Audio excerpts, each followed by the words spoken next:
Now since I left Walmart, I've started now 6 companies. Okay.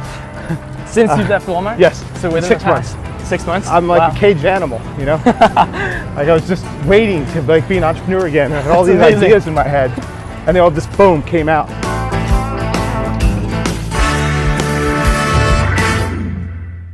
Welcome back to another episode of Run with Sam, a show where I interview successful people while we run. Today's guest, I'm super excited to have him on. His name is Mark Laurie. He is a very successful entrepreneur, businessman. He was the CEO of Walmart e-commerce.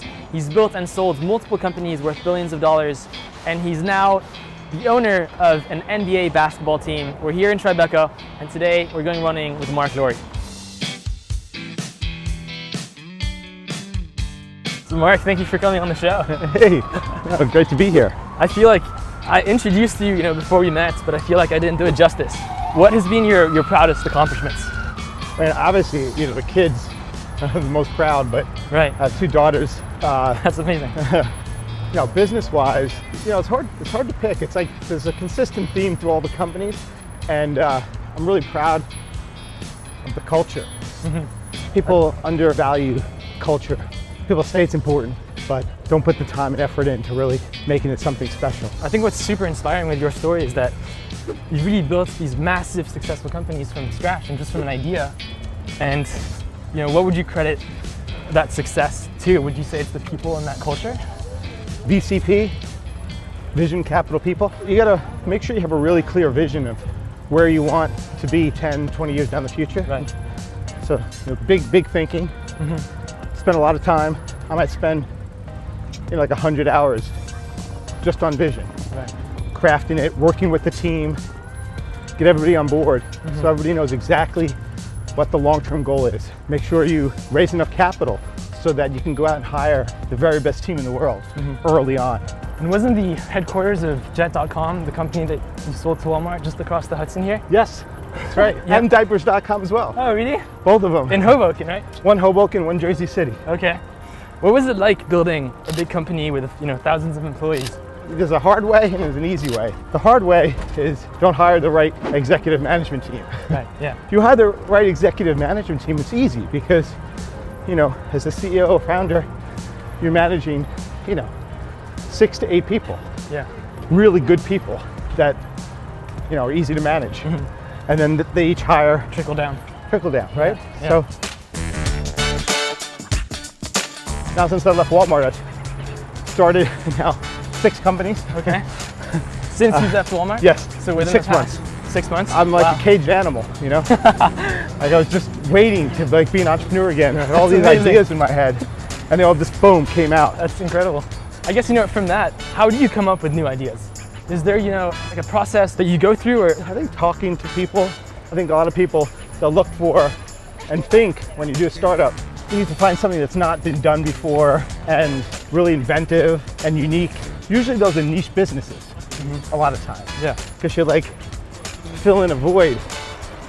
I prefer a little different approach. If you identify a massive market that's got tailwinds, that's growing, and you have a big vision, which doesn't have to be anything inventive, just a little hook, raise more capital than anyone else, okay, and hire the best team in the world, that company's gonna be valuable. How come you're not breathing at all? Like, you look like you're standing still, man. When was the last time you went for a run? Like a run, like this kind of run? Yeah. No, I'm a 40-yard dash sprinter, so I haven't run more than 40 yards. I'm trying to think if I've done it in the last decade. This is officially the first I've run since I was in my 30s.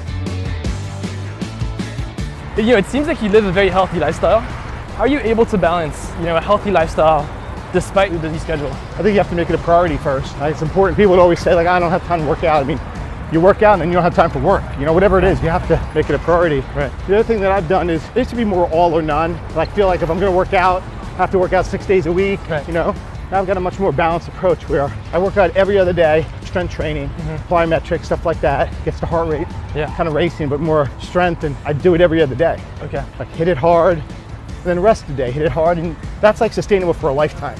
What would you recommend for someone to set themselves up for success, like in their day-to-day life? Is there, do you have any like success habits or? Yeah, no, so here's the thing, I do. you have to clear all the noise in terms of tangible things that you do that take time every day, and try and like free up time, you know, trying to outsource basically as much as you possibly can, and be willing to pay for it. Like, you know, it might be expensive to outsource certain things, but nothing more valuable than your time.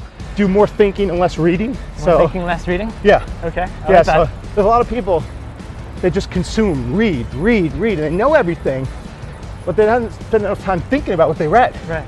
If you want to invent, you want to innovate, you want to create something, it's got to be in your own mind. You're not going to like just read a book and there's the idea, I'm going to go do it.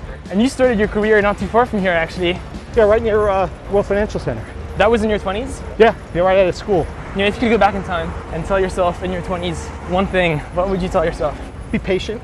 Okay. I think people in the early 20s like feel like they got to like just figure it out and got to start like getting into their career and just start running. Yeah. I would use the early 20s if I went back. Learn, absorb as much as you possibly can. Try things, experiment, take a risk, try to start a company. You know, try things, and also surround yourself with the smartest, best leaders you can. Okay. You know, like when you see somebody, you're like, wow, that person's inspiring. Try to get to know them, spend some time with them, you know? Learn, ask questions. That's great advice.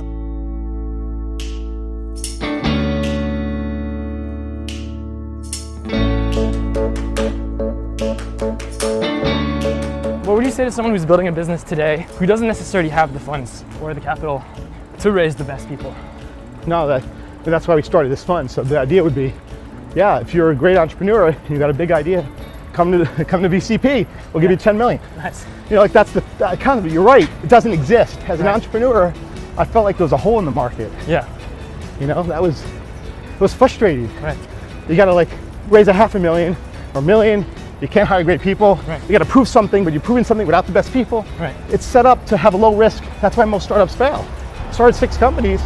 I don't expect any of them not to work. Maybe 1 or 2 won't, but you have a pretty good track record. Yeah, I mean, I just guess it's a playbook, right? Yeah, it's like, I know, right. It's like, how's this not going to work? We have the capital. We've got the best team. Right. It's a massive industry with tailwinds. You have the vision, yeah. Like, how does that not work? Right. You have a great culture, great values, like people motivated. Like, that's the kind of businesses that work. Right. It's like. So we're just over a mile. How are you feeling? I'm feeling like that's the longest I've run in a long time. I'm feeling not bad.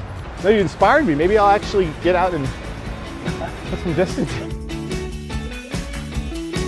How do you prioritize the profit versus impact? Obviously, money is important, but I think it's also important to focus on, you know, what is the impact of this company and what can I do to make this world a better place? Yeah, well, that comes back to mission and values. Right. What's the mission of the company? I think if you have a mission that's bigger than just dollars and cents, it'll motivate people. Yeah. And you'll attract the right type of person. You know, like diapers.com, the mission was to make moms and dads' life easier. Yeah. So it doesn't always have to be some social mission. Right. It could be something that's like, you know, we're getting emails from moms and dads and saying like, it's so hard having a baby, like, you saved my life, this is incredible, like, I don't have to go out to the store, like, have more time with my kid, you know.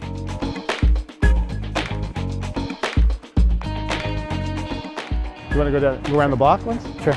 Yeah. So I just have 2 more questions for you. Yeah. I want to hear more about the city of the future because I think that's fascinating. Yeah. So I'm building the city of the future. I spent a lot of time thinking about that, about what the world's going to be like in the future. And then out of that come a lot of ideas. The mission for the city at the highest level is to create a more sustainable and equitable future. Right. That's it. That's the mission. That's amazing. I just thought like it would be cool to test kind of a different version of capitalism.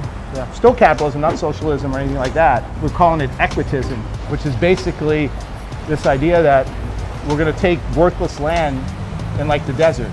Okay, so it's still in the United States? Yeah, in the United States. And a private foundation is going to buy the land. That's basically worthless. If we can get 5 million people to come live in this city. That's incredible. 5 million people is the goal? 5 million people is the goal, yeah. Wow, it'd be one of the largest cities in America. Wow. That the land value of that city would be $1 trillion. Okay. Then the foundation would own all the land and would basically lease the land to people that want to put up commercial buildings and things. Right. We estimate $50 to $60 billion a year of income that the foundation would make. Okay. And the mission of the foundation would be to give this money back to the citizens. Okay, because essentially the citizens are creating the value in the land. The land was worthless. The people moved there.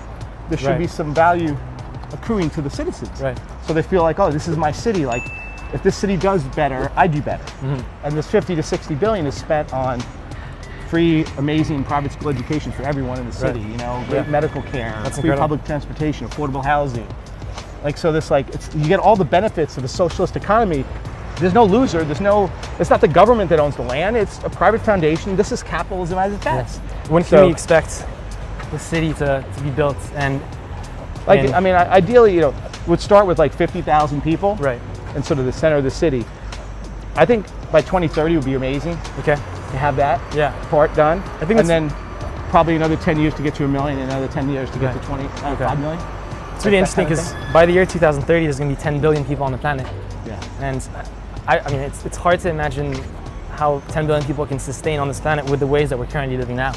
So I think that is well, the so city, I mean, interesting. that's one aspect of the city, is to prove this model and this reform version of capitalism. Right. The other is just to take all the learnings of all the cities and make it the most sustainable city in the world. Okay. It'll be only autonomous vehicles on the roads. Okay, wow. The roads will be much more narrow because you don't need as much space with autonomous vehicles. There'll be no street lights, no street signs. Right. It'll be like more efficient.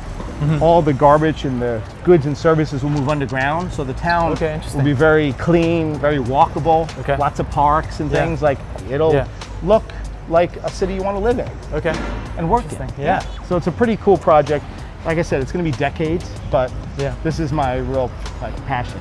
And so last question, but if you could give, you know, one piece of advice to someone who wants to be successful, but also live and maintain a healthy lifestyle and be sustainable, what would that piece of advice be? I mean, that's tough. Everyone's striving for that, right? Right. I think it comes down to priorities.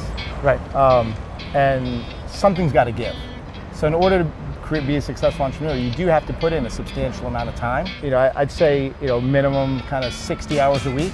And if if that means you're working really hard during the week, 12-hour days. Or if you don't want to work on weekends. So you got to be smart with your time outside of that.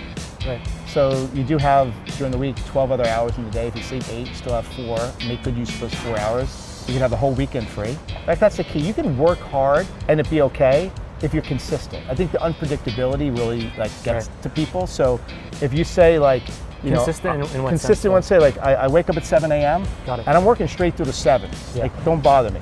When 7 comes, I'm yours. Like, dinner, we're gonna watch a movie, we're gonna that's it. And people start to come to expect, okay, I know at least it's hard, but I know it's 7. I can what happens is a lot of people what they do is they'll just kind of work, have a little time, work, and then 7 o'clock comes and you're there, dinner, oh, sorry, I gotta take this call, sorry, it's really important, let me do this. And then it's just you're I can never count on anything. We go out to dinner, a call might pop up, and even if a call doesn't pop up, there's anxiety. Maybe a call's gonna pop up in the middle of dinner. Man, put some hard lines in the sand. And it doesn't matter how hard you work, just when you say you're not gonna work, don't work. Don't take a call, push it, no matter what, no matter who it is. That would be the advice. Amazing. I love that. Well, thank you for running with me today. It's 2.5 miles. Oh, 2.5. Yeah, that's pretty good. What's on the agenda today? Every day is something different. You know, I like to meet with entrepreneurs. I do that all the time. I like to give back and mentor people. I do a lot of that every day. Probably just some meeting with some entrepreneur. And then just it's VCP. So I'm sort of coming up with the vision for a lot of these things. Raising capital, hiring the best people, and then they're sort of doing the thing, and I'm there after that. Help if they need more money, be an advisor. But I'm not having to put in the 60 hours a week on any one thing. It allows me to do lots of things. Lots of wisdom today on the run. So where can people find you on social? Just at Mark Lore. MARC-LORE. Awesome. Well, Mark, thank you for coming on. All right. See ya. Thank you for watching another episode of Run with Sam. Today's guest, Mark Lore, was super interesting and insightful. I hope that you learned something. If you like this episode, please give us a like, subscribe to Make a Change World, and leave a comment down below for who you'd like to see as the next guest on Run with Sam. A huge thank you to sweatcoin for supporting season 1 of Run with Sam. sweatcoin is a really cool fitness-based application. They're available on the App Store or on Google Play. And what they do is they turn your steps into a currency that you can use on their marketplace. They offer really cool products and services like an iPhone, or you can even get classes like a yoga class. Or the coolest thing that I think is that you can donate your sweatcoins to a charitable organization, and Make a Change World is one of those organizations. So if you donate to us, we'll make sure that we're cleaning rivers in Indonesia and removing as much plastic from our waterways. So get Sweatcoin today on the App Store or on Google Play.